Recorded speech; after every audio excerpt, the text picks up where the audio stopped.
Hello, my name is Ikello Herod, and this is Ikello Photo.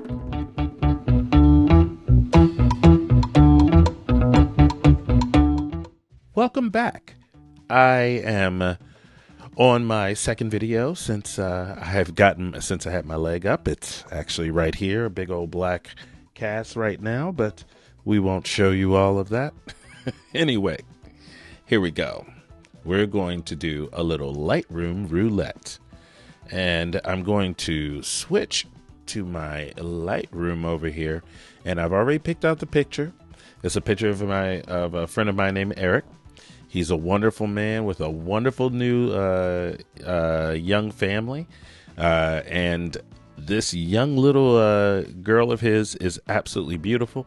But I will not be showing you her face on my YouTube channel because I absolutely will respect their privacy. I want to make sure that nobody knows what their kids look like until they want their kids to be famous. So let's do a little Lightroom Roulette. First things first, I like to start out every time I start an edit by hitting auto because it does all of this extra stuff that I would usually have to do myself, and I can get it to a nice baseline. The second thing I need to do is slide myself right down. Right about, let's see, let's go to textures and clarity. And my particular style is to pop the clarity up. So that's what I'm going to do. I'm going to pop up the clarity and make everything punch.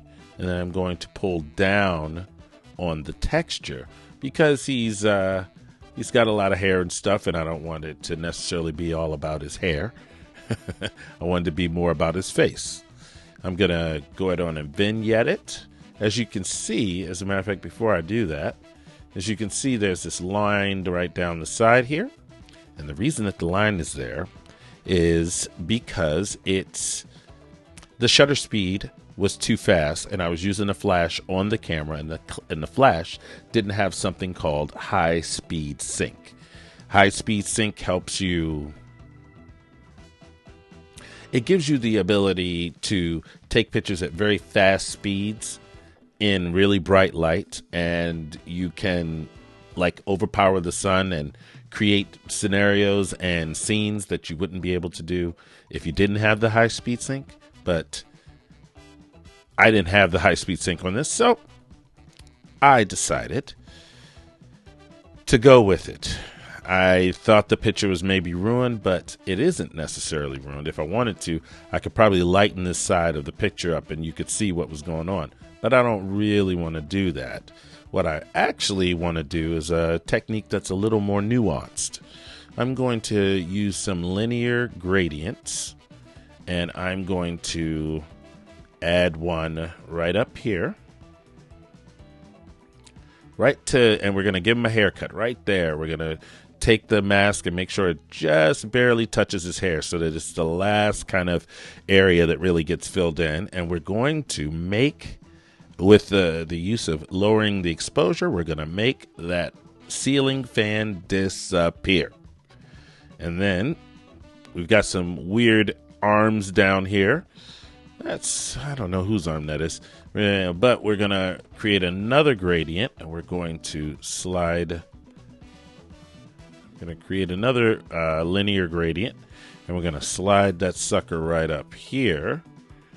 And we're going to do our best to make those people's arms disappear a little bit, because you really do want to isolate your subject. Make it about that person. Think about it in this way. If there's a bunch of other stuff going on in the background, what are the people supposed to be looking at?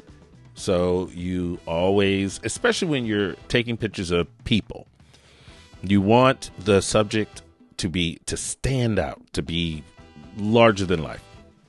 All right, now let's see. Now we've got all that going, and then we'll go back over to our vignette, and kind of punch in just a little bit on him. And we're actually going to go into our vignette, and we're probably going to feather that out a little bit. Just a little bit. Kind of pull away from his face a little bit. And let's see. What else? We're going to reduce some noise. And then we're going to add grain. And you say to yourself, why am I reducing noise and adding grain?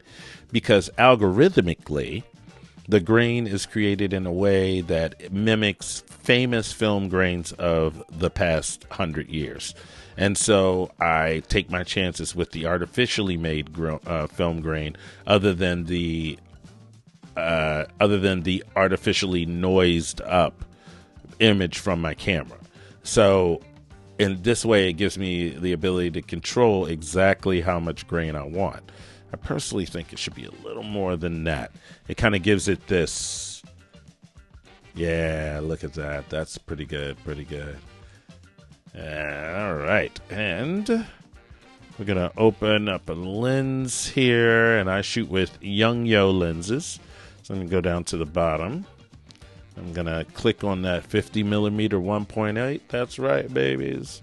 50 millimeter 1.8. And then I think I am just about done, except for my color. I'm going to go in here and I'm going to use the auto function because I might like what the algorithm picks out for me more than what I actually like. And I do. So I'm going to keep that. But I'm also going to make it a little bit more magenta because I feel like it was a bit on the green side. There we go. And we're going to pump up the saturation a bit, pump up the vibrance because that's the kind of guy I am. And then I think, ladies and gentlemen, that I am done. Let's see here. Before, after. Before, after.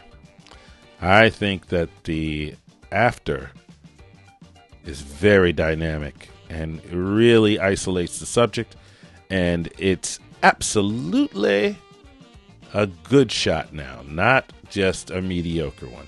Anyway, my name's Untitled Chapter, and I have to say, if you're out and about and you're taking pictures of things, then please, for God's sake, love the camera that you're with. Have a good day. Like and subscribe, and I hope to see you soon.